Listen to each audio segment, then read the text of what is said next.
Bueno, Luis Vicat, como decíamos, es abogado, es especialista en seguridad, lo vemos habitualmente en canales de Buenos Aires, justamente convocado como especialista en el tema para discutir, dar consejos. ¿Por dónde empezamos, Luis? Porque primero, bueno, reitero el agradecimiento para el libro. ¿Este libro se consigue acá en Tandil o es complicado encontrarlo? No, se consigue habitualmente por una página por Facebook, Seguridad y Sociedad. Se pide por correo argentino a cualquier lugar del país y en 72 horas está con seguimiento por internet. Y si no, en la librería de aquí en Tandil se llama Don Quijote. En Don Quijote. Allí se consigue, sí. En general, en cada ciudad hay una librería que lo tiene. Sí, me gusta compartir este concepto porque dice, no basta con tener conciencia del peligro, debemos estar preparados para enfrentarlo. Y este libro seguramente resultará invalorable ayuda para lograrlo. Yo creo que sí, porque aquí nos da consejos muy importantes. Es verdad. Así que le agradecemos y ahora le digo, lo vamos a preservar de manera diferente el libro. Bueno, ¿cómo está la situación en general? ¿Qué es lo que ve? Tenemos algunas preguntas para hacerle, pero ¿cómo ve usted la situación que viene de Capital Federal, llega a Tandil con sus particularidades? Por ahí la visión que tiene el que viene de Buenos Aires, Tandil es un paraíso, pero que usted tiene el ojo avesado y no se queda con la foto. No, es verdad. En cualquier lugar, en este momento, en una ciudad inclusive de estas características, tenemos delitos. Tenemos delitos de oportunidad, como los arrebatos, los motochorros. Tenemos delitos un poquito más sofisticados, como en este momento están de moda los secuestros express. Y por otra parte, en todo lugar, como tiene la gran suerte de Tandil de tener bellezas naturales, de ser un lugar, un destino eminentemente turístico, inclusive extranjero, de tener las fiestas como Pascuas y demás, en donde hay una concentración, el Indio Solari el otro día, donde hay grandes concentraciones de gente, allí los predadores, en este caso los victimarios, suelen filtrarse con la gente de bien para cometer sus fechorías. Así que el delito está en todas partes. El otro día hablábamos con Claudio sobre los cuentos del tío, esta forma de ingresar a los domicilios o estafar, que también se está poniendo de moda, o que está llegando, ¿no? Este derrame delictivo de las grandes ciudades a las ciudades medianas, como esta. Es verdad. Bien. Y acá se ha dado mucho, Luis, en este último tiempo, el caso de delincuentes que patean la puerta de una casa, rompen la puerta o rompen la cerradura, ingresan rápidamente, aún con la alarma sonando, se llevan lo que encuentran ahí a su paso. Ese es uno. Y el otro tema de los escruches. ¿A qué se le denomina escruche concretamente? El escruche es una palabra del argot policial, en realidad, de los escruchantes, porque de alguna manera utilizan alguna suerte de instrumento que les permite forzar las entradas a una casa. Y esto forma parte casi de la prehistoria del delito, ¿no? Porque los escruchantes, se usaba esta modalidad delictiva hace unos 10, 15 años atrás, que era cuando se entraba a una casa a robarla cuando la gente no estaba dentro de la casa. Luego la cosa fue mutando, el delito muta y migra permanentemente, y los escruches fueron reemplazados por las entraderas. Las entraderas se dan tomando a la persona cuando va a ingresar a su domicilio o egresa de su domicilio, y luego ingresan a la casa, roban, y hay algunas variables más ominosas, ¿no?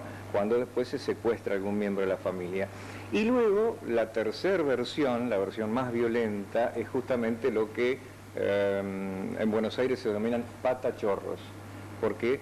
Porque derriban la puerta a patadas, o en este caso con estos arietes similares a los que usa la policía, como los brecheros policiales que tienen un ariete. Bueno, ellos tienen algo muy similar, rompen la puerta, y la violencia y la rapidez con que trabajan les permite concretar el delito antes de que la policía llegue, si es que tienen alarma o pueden pedir auxilio, ¿no? Ahora, Luis, la respuesta de los distintos estamentos estatales siempre ha sido policializar, poner más policías en la calle, de distintas fuerzas. Bueno, se ha complejizado también todo esto, ahora hay algún tipo de reforma que habla de otras cuestiones. Pero es la respuesta. Nosotros aquí también tenemos una tasa en seguridad, ¿no? Un aporte que hacemos los ciudadanos en este sentido. ¿Es la respuesta? Es la respuesta en cierto modo, porque es muy buena tu pregunta. Policializar el conflicto, yo siempre digo que es un error, porque el conflicto de la inseguridad es mucho más complejo que solamente lo policíaco. Pero de todas maneras, en lo táctico, ya bajando de lo estratégico a lo táctico, y en lo inmediato, la saturación policial preventiva es una medida de disuasión. Si nosotros saturamos un territorio, un perímetro, policialmente, esto hace que de alguna manera los cacos, como se dice policialmente, emigren. Claro, pero ¿emigran o cambian de sector? Porque digo, como están siempre en dinámica... O cambian de actividad. Por ejemplo, nosotros tenemos que reconocer algo muy bueno. En materia de combate al narcotráfico, en estos 100 días hemos notado un avance. Lo habrán notado ustedes, mayores procedimientos, mayores allanamientos y mayores secuestros de droga. Ahora, ¿esto qué trae?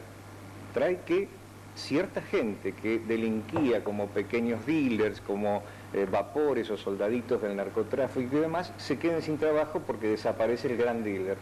Y luego esa gente es la que multa a motochorro violento, a entraderas, a secuestros express. Esto es el gran problema que tenemos. La masa delictiva no se reduce, sino que se reinventa a sí mismo. Y hay un fenómeno muy interesante que se denomina técnicamente réplica. Es decir, ayer en un matutino hicimos una nota sobre este tema de los secuestros extorsivos y los secuestros express. ¿Qué pasa? Cuando una pequeña banda ve que otra banda tiene éxito, comienza a imitar y se dan los delitos por réplica o por imitación. Y en este momento tenemos muchas pequeñas bandas que empiezan a dedicarse al secuestro express porque ven que se puede. Este es el gran problema que tiene el Estado, el enfrentar el se puede. Bien. Estamos con el doctor Luis Vicat, abogado especialista en seguridad. Volvamos un poco a lo local. ¿Qué consejos se pueden dar? Obviamente hay algunos que son bastante simples y comunes, pero a veces no los tenemos en cuenta, sobre todo en este tipo de delitos que están lamentablemente siendo muy conocidos en Tandil, los que patean las puertas. A ver, ¿qué consejos se pueden dar en este sentido? Varios consejos se pueden dar y están vertebrados justamente en el manual en base a 3 pilares. Nosotros tenemos que utilizar, además del sentido común, 3 pilares que conforman la rutina de la autopreservación, que son la prevención, la discreción y la precaución. La precaución es un estado psicológico nuestro en donde debemos tener una saludable paranoia, una saludable vigilia y estado de atención para evitar ser abordados. Y esto es bastante sencillo, hay unas técnicas, creamos círculos alrededor nuestro, estos círculos de proximidad, a medida que se van cerrando o cuando vamos circulando por la calle, tenemos más precaución y buscamos alternativas. A ver, perdón, ¿a qué se refiere cuando habla de círculos? Nosotros debemos imaginar círculos que giran alrededor nuestro, ¿no? De pronto tenemos un círculo a 10 metros alrededor, que es una zona social, en donde podemos interaccionar saludándonos, pero sin tocarnos. Luego estos círculos van a ver que se van reduciendo, son 5 en realidad, pero cuando se reducen a la extensión de un brazo, en donde ya el contacto físico es posible, allí tenemos que tratar de evitar eso. Y justamente hay un ejemplo que es muy conocido por todos, cuando invaden nuestro círculo íntimo, que son 15 centímetros alrededor del cuerpo hasta la piel, inmediatamente se desencadenan una serie de reacciones instintivas de autoprotección. No me gusta que tenga tanta gente tan cerca, en un colectivo lleno, en un ascensor repleto, inmediatamente, sobre todo... un sistema de alerta. Es un sistema de alerta y de incomodidad. Bueno, esto es muy saludable que así sea y debemos tratar de evitar este contacto, sobre todo en esta ciudad que se puede todavía. Buenos Aires ya es una utopía, ¿no? Intentar que alguien esté alejado de otra persona. Pero tenemos que tratar de evitarlo. ¿Por qué? Porque allí es donde se produce el pungueo, el arrebato, la agresión física. Y además tratar de aprender a prevenir el ataque. Nosotros tenemos que aprender lo que los delincuentes ya saben, que es leer nuestro rostro. Y los delincuentes, así como los documentales del África, donde un león elige entre 100 cebras una, y la persigue porque la eligió como víctima. Los delincuentes en la vía pública, en una aglomeración, tardan 10 segundos en elegir su víctima. Y a esa víctima es la que van a tratar de agarrar. ¿Por qué la eligen? Por muchas causas. Por el largo del pelo si es mujer. Paradójicamente, el pelo corto es una muy buena medida de autoprotección.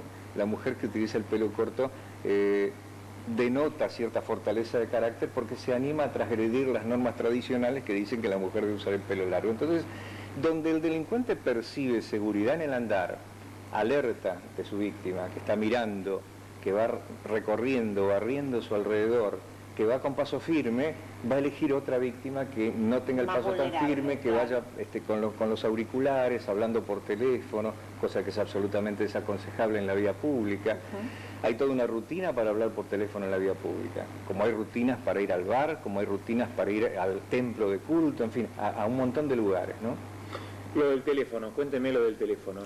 El uso lo del busco teléfono. acá. ¿Qué rutinas tenemos que tener en cuenta? Sobre todo los que vamos del interior a Buenos Aires, a veces nos ponemos a hablar por teléfono y no tenemos en cuenta estas cuestiones que, gracias a Dios, muchas veces no pasa nada, pero es habitual que ocurra, Y lamentablemente. que tu manejo no ya denota que no sos local. Exactamente. Porque pasa eso también. Vino del campo.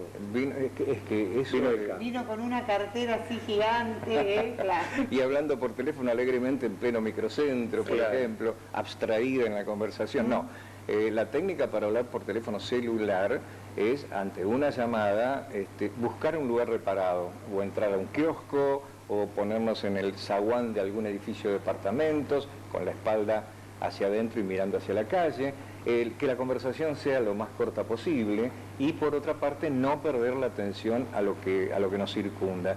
Es muy común que haya bicichorros, ya no motochorros, sino bicichorros en bicicleta, Más barato le sale. y además es silencioso, no lo escuchamos. Pequeño Y detalle. además circulan en contramano y no tienen problema con la bicicleta.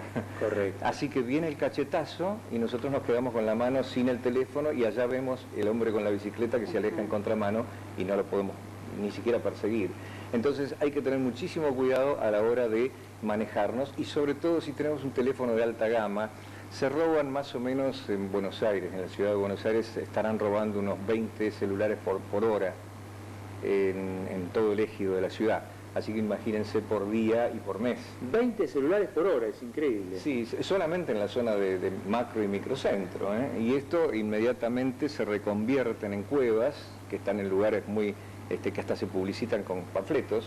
Uno sabe que puede comprar un teléfono liberado, sin mayores preguntas, a buen precio, en estas cuevas, ¿no?, que están ahí en avenidas céntricas. Luis Vicate está con nosotros. Después de la pausa, además de algunas preguntas que tenemos acá, pasa que a uno se le van Sí, ocurriendo claro, muchas, sí. porque el tema es más que vigente. Otro de los problemas graves que hay en Tandil es el robo de motos. Supongo que no debe ser una excepción, pero nos llama la atención y por suerte sigue siendo noticia, en el sentido de que no dejamos de sorprendernos por el robo de una moto. Y todavía sigue saliendo en el diario y viene Bianchi en un rato que seguramente traerá el robo de una moto. Ojalá que no, pero lamentablemente es algo habitual. 1 o 2 motos por día, por lo menos las que se denuncian. Habrá otras que ni siquiera se denuncian. ¿Qué particularidades tiene este delito y qué se puede hacer? Tanto el dueño de la moto como un, no sé, municipio preocupado por esta situación, a ver en qué se puede trabajar puntualmente en esta cuestión. ¿Le parece? ¿Cómo no? Sí, a ver, primero era conocer cuál es el tipo de acción o de determinación que toma la gente respecto a que una vez sufrió un delito, ¿no?, y quedó así con una especie, algunos, shock. ¿no?, con Claro, alguna claro. especie de shock, en menor escala o en mayor escala, la gente luego ¿cómo actúa? Tiene más autoconservación, determina comprar, no sé, algún tipo de arma. Es buena la pregunta porque en realidad hay dos grandes reacciones de la víctima, ¿no? Primero, el estrés postraumático requiere todo un proceso y requiere todo un fenómeno de contención y hay que conocer muy bien cómo manejar el estrés postraumático porque esto después vienen las pesadillas, vienen Claro. la reivindicación, las culpas. El no haber usado la palabra clave permitió que entraran en la casa y ahora el chico tiene problemas psicológicos, entonces viene el divorcio. Las consecuencias son impensables y en general las víctimas reaccionan en forma desaforada. Lo que no preví antes lo quiero prever todo ahora. Claro. Quiero transformar mi casa en Fornox, quiero comprarme una metralleta, quiero comprarme 2 perros entrenados para matar.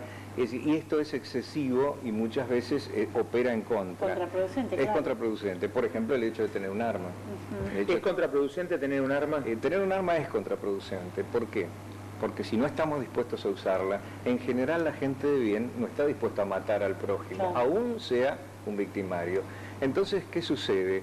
El victimario, el delincuente, tiene armas todos los días, practica con el arma, cosa que la persona que compra el arma muchas veces no practica. Hay una minoría que la tiene para usos deportivos y además quien compra un arma para defender su casa tiene que estar consciente de que asume una gran emocionalmente responsabilidad. En el momento, psicológicamente preparado para usarla. Hay una frase, Luis, muy común que es: si le hacen algo a mi familia, yo soy capaz de cualquier cosa, incluido utilizar un arma. Pero ¿qué consecuencias, digo, más allá de lo legal, puede tener esto? Puede tener consecuencias, primero en lo psicológico, en el grupo familiar, y segundo, si esto sale mal, obviamente vienen los reproches, porque si después se produce una balacera en la casa y muere uno de los hijos, ni pensarlo. Y de todas maneras, lo que produce también son las represalias de los familiares del delincuente muerto. Ha habido casos de gente que ha sido asaltada, se defendió y luego tuvo que mudarse de ciudad, porque las familias y los cómplices le hicieron la vida imposible. Iban al negocio, se lo tiroteaban, le prendían fuego al auto. Este tipo de cosas hace que exista la cifra negra del delito. Y me voy adelantando a lo del mapa del delito después. La cifra negra del delito existe, es grande, muchas veces por temor, porque la víctima, llegado el momento del reconocimiento en rueda de personas, es inducida a que no reconozca y temiendo las consecuencias, no lo hace. Claro, sabiendo que la justicia tampoco, digo, acá muchas veces hemos notado, los vecinos dicen, bueno, sí, voy, denuncio, pero convivo con el delincuente, lo tengo enfrente, entonces uno tiene el temor a la represalia. Sobre todo cuando hay una proximidad geográfica, claro, y tenemos un asentamiento ilegal a 2 cuadras de pronto, que esto en el capítulo de cómo adquirir una casa, hay que hacer todo un estudio antes de comprar una casa, y esto incluye que no esté cerca de una villa, que no esté cerca de un asentamiento ilegal, y por otra parte, hasta que no esté cerca de un supermercado. Si yo tengo enfrente el playón de un gran supermercado, mi casa vale el 25% menos, porque de allí me pueden hacer la vigilancia y yo no puedo impedir, porque tengo 100 autos estacionados todo el día y no sé quién me está mirando. Claro. Entonces, estas cosas de seguridad ambiental o locativa hay que tenerlas presentes antes de comprar. Estas son las medidas de prevención. Y otra pregunta que había dejado Andrea tenía que ver con esto, con el tema del mapa del delito. Con el mapa del delito, digo, ¿sirve, no sirve? ¿Se confecciona? ¿Es un mito, digo, esto que existe, que uno dice, por la fuerza policial se podría anticipar o hacer hincapié en determinadas zonas? El mapa del delito es un instrumento maravilloso si existe y si es real. Nosotros tuvimos una época en que se aplicaba una mala copia de Estados Unidos en la gestión de un ministro de Seguridad anterior, en donde se aplicaba el CompStat, es decir, el jefe del precinto o acá comisario tenía que en determinado lapso tener determinado rendimiento, bajar el delito. En principio sonaba perfecto. ¿Qué pasaba acá? El comisario, que trabajaba muy bien, empezaba a lograr empatía con la ciudadanía denunciaba más, y la cifra negra se reducía, pero aumentaba la cifra blanca. Perdón, la cifra negra son los delitos no denunciados. Los delitos no denunciados. Correcto. Que a veces no se denuncian porque no se confía en la policía. Cuando el comisario lograba que confiaran en él, paradójicamente le aumentaba el delito y era echado o sancionado porque le había aumentado el delito. Entonces muchos directamente bajaban la cifra, y en algunos lugares es notorio la reticencia a veces a recibir una denuncia porque eso engrosa la parte de cifra blanca. Lamentablemente eso ocurre. Y el mapa del delito, cuando está bien confeccionado, y para esto es muy importante la tarea que hace la comunidad, seguridad, como bien decía Andrea, es lograr la colaboración de la sociedad a través de ONG. Hay una ONG maravillosa que se llama Provincia Insegura en el Gran Buenos Aires, que trabaja muy bien presionando a las alcaldías, presionando a los intendentes, a los concejales, a los diputados por leyes, por cuestiones, con el sano reproche, sin quemar gomas, sin cortar las calles, y han logrado, por ejemplo, confeccionar mapas del delito que le alcanzan a la fuerza policial. Ahora, le alcanzan bajo recibo, entonces claro, hay que hacer un mapa del delito, y allí viene la cuestión política de que se despliegan fuerzas y demás. Correcto. Sí, porque digo, ¿qué pasa? Porque muchas veces decía, bueno, la gente no denuncia porque no confía en la policía. Digo, pasa muchas veces esto, que los que son los encargados de cuidarnos son los que terminan siendo cabecillas de algún tipo de organización que nos roba, que nos perjudica. Lamentablemente es así. No todos, pero hay lamentablemente muchos ejemplos en este sentido. Sí, es verdad, es una ínfima porción, que no debe pasar del 3 a 5% del total de la fuerza, pero existen malos policías Y de hecho esta gestión actual está trabajando muy fuertemente sobre el tema de asuntos internos y me parece que en ese sentido hay 1.700 oficiales policiales en estos 100 días que han sido llamados por asuntos internos y que van a tener que aclarar algunas cuestiones. Esto habla muy bien de esta nueva administración y me parece que en ese sentido hay luz al final del túnel. Volviendo al mapa del delito, la gestión anterior en la provincia de Buenos Aires, y hemos sido a veces protagonistas de algunas discusiones con ministros del ámbito de la seguridad, no daban a conocer las estadísticas justamente por esto, ¿no? Porque con la excusa de que no, en realidad no las damos a conocer porque quien se ve afectado por un delito está afectado por el 100% de la inseguridad, y con esta excusa no podíamos saber, y de hecho hoy no podemos saber si el delito se mantiene, si sube, si baja, porque oficialmente no se informa. ¿Hay alguna mira de cambio para que con esta gestión esto cambie? Me parece que sí, me parece que hay una idea yo no pertenezco a la actual gestión, aclaro, ¿no? Pero lo que está bien hay que mencionarlo y lo que está mal también, como lo he hecho siempre. Pero sí, hay que mencionarlo, hay que mensurarlo y hay que comunicarlo. Y esto de que, por ejemplo, esto es un sofismo, una falacia, se decía hace un año y pico atrás que bueno, que si se publicaba en la noticia de un determinado delito y se replicaba en los medios de comunicación, la gente iba a pensar que había muchos delitos. Era subestimar a la sociedad, porque si hay un señor que se llama Juan Arturis y que fue asesinado en Lomas de Zamora, por más que lo escuchemos en 10 canales distintos y en 10 radios, no vamos a pensar que hay una multitud de Juan Arturis que fueron muertos a la misma hora en el mismo lugar. Esto, la gente es inteligente. Yo creo que es imperativo que se conozca, porque si no conocemos el mapa del delito y no conocemos el verdadero estadio de la situación delictual de un lugar, la gente no sabe qué precaución tomar o qué índice de precaución tomar. Es decir, si yo sé que aquí no hay arrebatos en la ciudad, yo sé que no me tengo que cuidar de los arrebatos. Si sé que no hay motochorros, sé que no me tengo que cuidar cuando viene una moto, empezar toda mi tarea de empezar a cuidarme. Esto es lo importante, hay que conocerlo y las organizaciones no gubernamentales son vitales para la conformación de un mapa del delito serio. Hubo una intención, el camino al infierno está empedrado de buenas intenciones, de hacer un mapa del delito anónimo. Entonces la gente denunciaba ante un número de teléfono. ¿Qué pasó? Esto fue de un determinado partido político, por suerte no prosperó. Se presentó públicamente hace unos 3 años atrás, 4, la idea, se puso en práctica la idea y el primer día se recibieron 250 denuncias de un domicilio donde había un narcotraficante.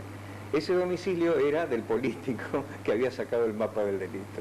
Es decir, se prestaba a cualquier tipo de falsedad. Es decir, tiene que ser el mapa del delito, tiene que ser serio, coherente y generalmente cuando llega a la fuerza policial no debe ser en forma anónima, sino a través de una ONG que esté reconocida y que por lo menos sabemos, no quién lo dijo, pero sí quién me lo trajo. Estamos con Luis Vicate, especialista en seguridad. Luis, ya para ir cerrando, había quedado el tema de las motos. Tandil es un lugar donde se roban habitualmente muchas motos, motos pequeñas, motos grandes. ¿Qué se puede hacer, digamos? Si hay una municipalidad, un poder ejecutivo que ahora con la policía local tiene un poco más injerencia en el tema seguridad, ¿qué puede hacer para trabajar en esto que es un delito, insisto, habitual en Tandil? Ahí son 2 líneas de trabajo, ¿no? Entre el robo automotor y el robo de los ciclomotores. Hay que golpear sobre los lugares de desarmadero, que todos sabemos dónde están, y si no lo sabemos le preguntamos a doña Rosa, que seguramente nos va a informar lo que nosotros no sabíamos. Hay algunos acá, pero la mayoría están afuera. Claro. Ha habido ciudades del interior, ciudades pequeñas, en donde el desarmadero es más grande que la ciudad. Claro. Recordarán ustedes un caso hace 6, 7 años atrás que en un pueblo había un desarmadero que era más grande que el pueblo mismo. Y había fotos aéreas. Y si no tenemos drones, no hay problema, tenemos Google Earth. Bueno, patrullemos con Google Earth. La tecnología, si la sabemos usar, no es cara, no requiere inversiones millonarias y puede dar buenos resultados. Y la segunda parte a nivel táctico es hacer trabajar fuertemente a las fuerzas policiales y a las fuerzas de control municipal en el control y verificación de toda persona que ande en una moto. Y allí van a haber cuestiones de que la chapa falta, que la chapa es falsa y bueno, inmediatamente multiplicar los operativos de control, no hay otra manera. Sí, y también como sociedad, ¿no? Lo que nos compete, que nos tenemos que hacer cargo, porque muchas veces vemos algo a un valor irrisorio que sabemos que no vale, ¿no? Tienen una moto o cualquier producto, ¿no? Un televisor, y lo compramos. Eso pasa con las autopartes generalmente que están teñidas de sangre en los desarmaderos. No hay que comprarlas porque nosotros estamos comprando algo que seguramente fue tomado de manera violenta y estamos comprando sangre. Seguro. Luis, la verdad que siempre es un gusto charlar con usted. Sabemos que habitualmente, o por lo menos cada tanto, anda por Tandil, así que lo vamos a volver a molestar. No es ninguna molestia, es un gusto y además, como siempre digo yo, la seguridad es sinónimo de solidaridad. Si trabajamos juntos entre todos, la cosa puede mejorar. Si parcializamos o nos adueñamos del tema de la seguridad, allí la cosa comienza a fracasar.